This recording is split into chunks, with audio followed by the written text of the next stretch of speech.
على أوسمة أجنبية. تدخلاتكم في اليمن وضرب الحوثيين بطريقة إثنية ومذهبية حقيرة بكل تحالفاتكم هذه، وقتل شعب لأنه يدافع عن نفسه، وعندهم مشاكل بيناتهم اليمني. ايش دخلكم باليمن؟ ذهابكم للبحرين، تدخلكم الآن في 101 ميليشيا في داخل سوريا. ماذا يسمي هذا العالم؟ عفوا، ما دخل اليمن ماذا اليوم؟ يسميه؟ من أنتم لترسموا المنطقة؟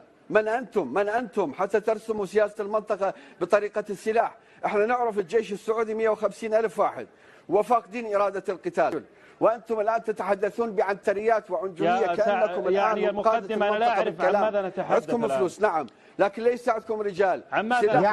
يا عزيزي خلينا نلتزم بالسؤال. أنا سأرد على هذا الأفاك الذي أمامك، هذا الذي كان يخدم إيران وخدم الأمريكان بنفسه. هو هذا. نحن رجال غصبا عنك، ولو كنت رجلا لواجهتنا بدون إيران، لكنك تحتمي خلف إيران، ولكن سندوسك أنت وإيران والأيام بيننا. هذه أولا.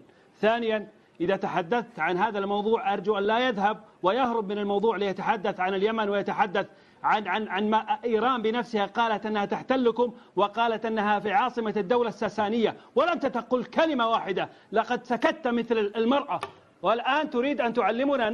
نحن بلاد الحرمين، إذا لم تعرف نحن قبلة المسلمين، وهذا هو مكاننا. إذا لا تعرف ما معنى قبلة الإسلام فأنت جاهل، لأنك لا تعرف ما هو الإسلام. هذا أولا. ثانيا، سليماني ماذا يفعل لديك؟ ماذا يفعل تقول؟ من يأمركم؟ أصبحتم عبيدا لطهران.